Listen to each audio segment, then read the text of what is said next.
All right. Hi, Anu. How are you? I'm good, Tessa. How are you? I'm doing all right. Anyway, okay, well, I guess we can dive right into it. But the long and short of it is that I just am hoping to ask you a few questions about you and your experience in academia and also with the college admissions process, given that you've been in, admissions counseling for so long. Because I know you're one of our best and brightest here at SK, and I feel like especially our STEM students get a lot out of, you know, working with you.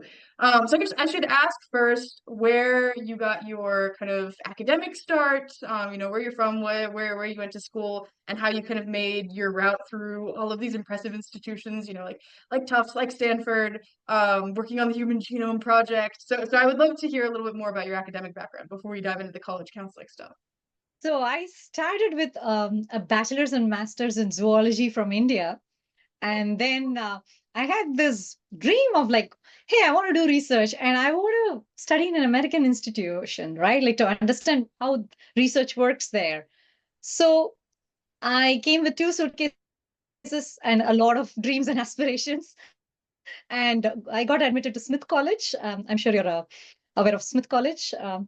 Northampton, Massachusetts, and that's where I started my academic journey in the US. And I got a master's in biological sciences, and I loved bench work and doing experiments and analyzing data and asking why this is happening or what do we learn from this and how can I present this to others? Because teaching and presentation becomes a part of your scientific life and your analytical thinking, which is all what STEM is all about. And I would say even outside of STEM, it applies to any principle for that matter. If you're doing a research in psychology or research elsewhere, these are the things that you pack into it. Then the most exciting time was working at MIT for Whitehead Institute, which is now called Broad Institute, and being part of the Human Genome Project. And that was like the hallmark project to be doing in those days. And that was a lot of on-hands experience, working with these. We talk about advanced sequencers now, like where they can figure out what the genome is, but in those days they were the first of its line machines, and you're operating it, working with it, collecting data, analyzing it. So it was simply a wonderful journey then. And then I got serious saying this is what I want to do, and I want to be a PhD researcher. And that's when I decided to apply and got accepted to Tufts School of Medicine in Boston, where I did my PhD. And there I was investigating a regulatory protein that affects a lot of genes regulation, basically from bacteria called bacillus. And after that, I finished my PhD and moved to sunny California, where I went to Stanford for my postdoctoral research. And then I was doing plenty of things. And then I realized like I've always been the person where the department students come to me for, hey, how do I make this presentation better? Here's my paper. Can you take a look? Can you fix this? Can you help me figure out what is wrong or right? And that came like a natural, thing that I always enjoy doing. And then I realized, hey, I want to coach people. And what better population to coach other than, 13 to 17-year-old who have beautiful dreams and aspirations, wonderful characters they are discovering about themselves, and they want to apply and tell their stories and get selected. So that's how I found my path. Well, I have plenty of questions about, I mean, what your experience in college admissions is like. But I mean, before we even jump into that, though, I am curious. We work with so many first-gen families. Oftentimes, parents did all of their academic studies in India, and now their kids are going through the American application process, and it's quite different. What were some of the biggest differences that you noticed between academia back in India and academia and college admissions here in the United States? So academia back in India is like, of course, things are changing there. Things have changed a lot. But there, it's like, most often you have one major and all the electives you line up are towards that major. Like not a minor in in French, and you can do a major in engineering or business, right? Like those variations were not common when I grew up. And so parents, like as you said, you hit the nail on the wall with first generation parents here, like with kids born here, they have a different idea, and parents are like most often lost and confused, right? And I think that's where our coming together with as a team to help them understand the process by empowering them with as much information we can give them, so they are able to help the kids. So that is one difference, I would say. And then the vast amount of opportunities that are available if the student says, hey, I want to start a club, or I want to do a passion project, or I want to apply for this really competitive summer program. Like, these are things that at least I would say I did not have when I was growing up.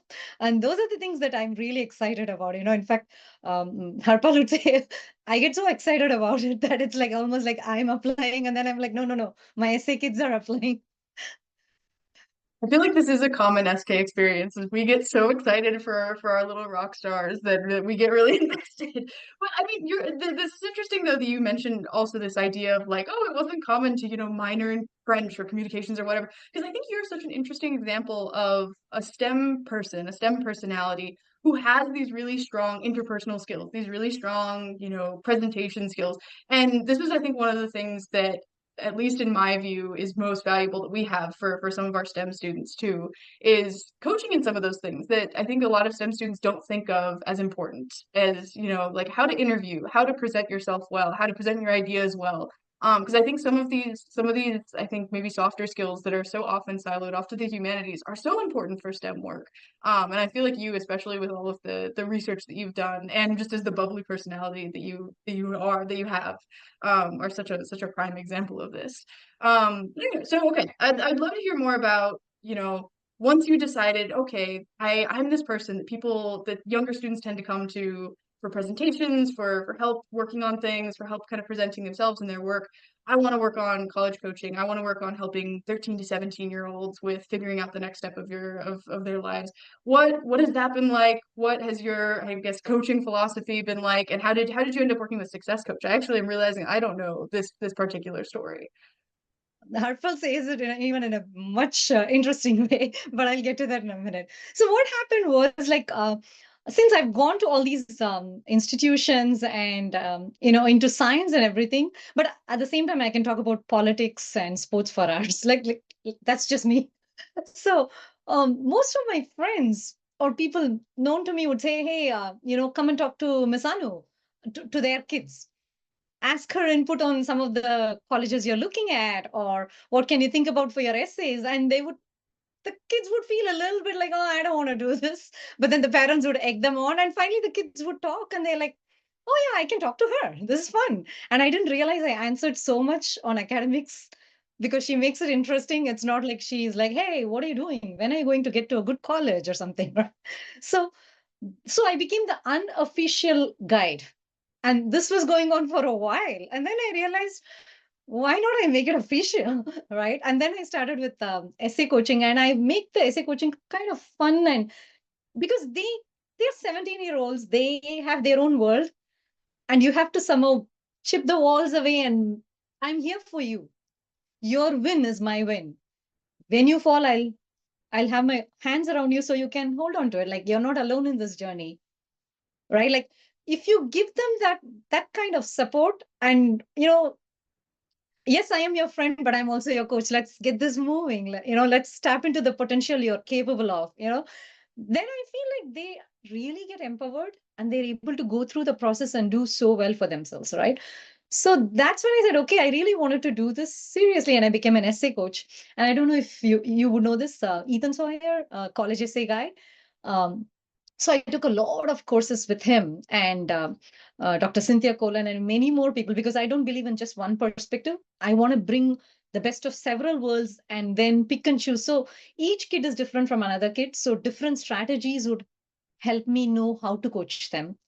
So when I took these courses and prepared myself, I felt I'm enjoying this process. So that's how my journey started, and few kids became more kids, and then it became stronger. The way I met Success Coach and Harpal was like, he comes from the same city as I live in, which is Fremont. And I know before pandemic, like, or during pandemic, he had made videos like it was a dad and daughter duo for his first daughter, Shreya. And he had gotten, many college visits, and he was putting videos together and holding webinars. And I followed that, right?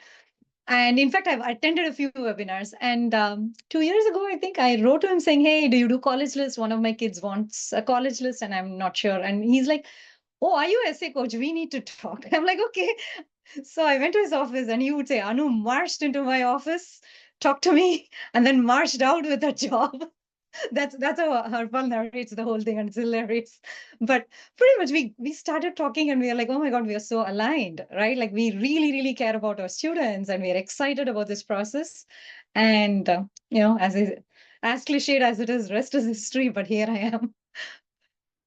Yeah, I'm gonna make sense. I can't picture Success Koach without Anu is the funny thing. I'm like, that's I don't know. The fact that there was even an SK before Anu is kind of a bizarre concept. No, Um, there was an SK, let's say, but it became so wonderful with all the new people, and it's just amazing. I learned from yeah, every single one of you, so that's what makes it a beautiful place. So I couldn't agree more. No. Well, I guess I'm also curious too, because I feel like you said, like I feel like we learn so much from one another and we have such a great team. And I feel like the team of mentors that Harpal has put together is one of the real kind of gems of SK. But another question that I sometimes get, and I ask you this because I know you work with students of kind of all age ranges within our SK family, is that I think a lot of people are of the mindset of, oh, maybe I need some college help during senior year. Like maybe I need someone to look at my essays, an essay reader. But we work with students in theory from ninth grade through their senior year. I'm curious, given the time and experience that you've had with SK students who have worked with us over multiple years, why some of the benefits that you've seen of that, and why that kind of extended work and extended relationship with a student is necessary for really productive, not only kind of personal development, but also ultimately college counseling when it comes to those kind of senior fall kind of grind time decision making moments. in other words, you're asking like, how was the journey, like the younger kids and then the 11th and 12th, right? Like I would definitely say like this is like training an athlete to be an Olympic star, right? So you don't just grab them in the nth hour, like which I think is the end of 11th grade, and say, "Here, go to your Olympic tracks. Tomorrow's your finals, and you're running the competition," right? Like that's okay. There's a reason I'm called a queen of analogies for that because I like to give practical reasons. Not that I'm praising myself there, but that's what happens when you bring a student like in the fall of 12th grade and say, "Hey, work with a coach," because kids come with their own thoughts and they're 17-year-old or 16-year-old, right? Like for the coach to positively connect with the student, and because I really tell each student is a package. Like you never know going in what they need and how do you tap into their, like tell me about yourself, what excites you, what do you don't like, right? And this is how we build a bond. And the sooner it starts, the better for us to work with them. And they're able to run the marathon we expect of them in 12th grade if we prep them through the earlier years. So that's my take on that. And I feel like when the ninth and 10th graders work with me and they make these summer applications, and I'm like, yeah, now summer applications, but this is even more serious than that. Then it sort of comes into the flow, the way their mind thinks about it. So they're like, oh yeah, I can do this.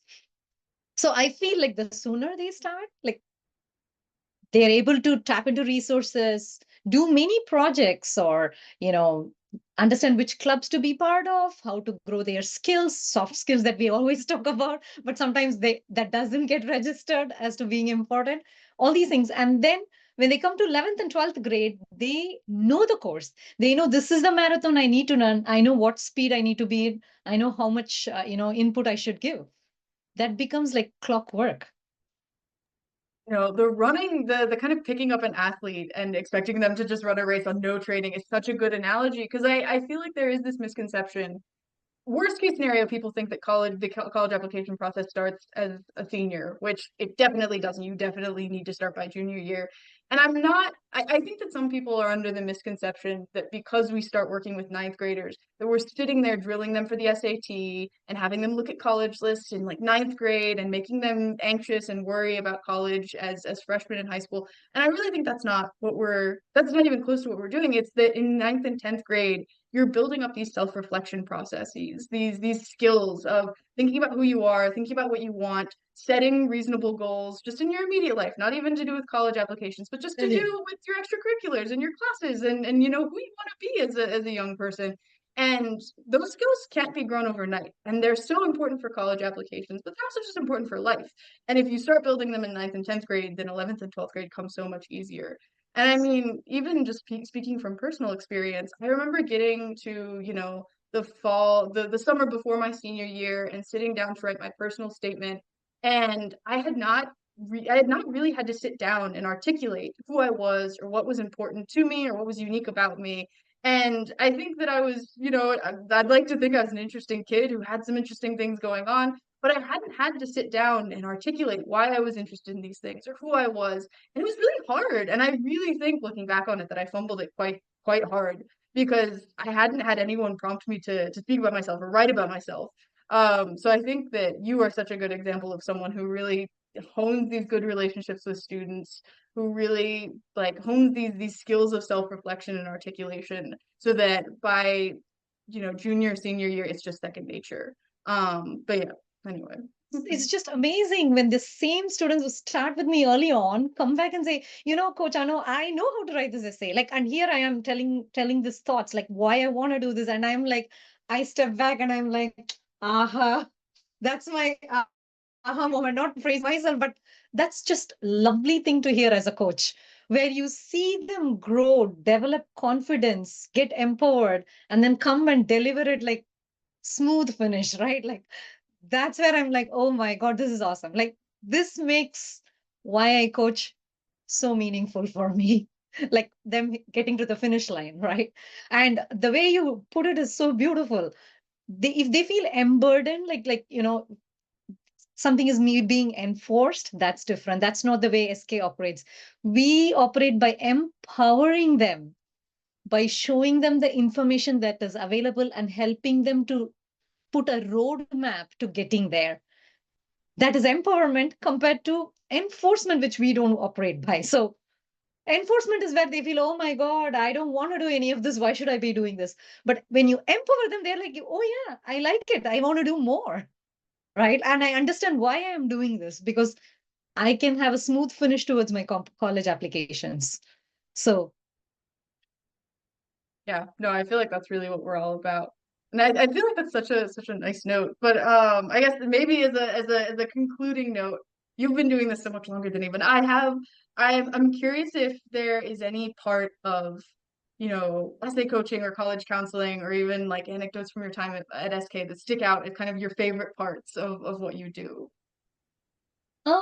favorite parts of what I do. As I said, like every student, like when they come to me, it's like that's a new student. I don't know them. I would like to know them. And then I have to try my bag of tricks to understand what works for them because something that works for one person would not work for another person, right? So often I get these kids where like the parents are like, oh, they don't talk to me. They will not talk to anybody. And then two classes down the lane, they listen to the author and they come, the parents listen to the conversation. They're like, how did my son open up so much to you? I could barely get a sentence out of him. And then he's churning out these beautiful essays. And they are like, oh my God, this is amazing. So when I hear that, like that is the, you know, the proof is in the pudding type, like as mentors, I'm not speaking just for myself, for each one of us here with SK, right? Like that's a beautiful moment. We took a child who did not know us and we did not know the child. And yet we are here at that moment where, you know, they've opened out into beautiful essays and have a strong application for them. And that is something that excites me. Like understanding a person, because it's hard to understand somebody you're roommate with or friends with or something, right? But here is a teenager and you're trying to understand their beautiful world, their aspirations, their setbacks and strengths, and bring them to an empowered position. And I think that's just awesome. I enjoyed. No, and I feel like you're so good at that. I feel like you're so good at learning about who someone is, prompting them to open up about who they are and think about who they are.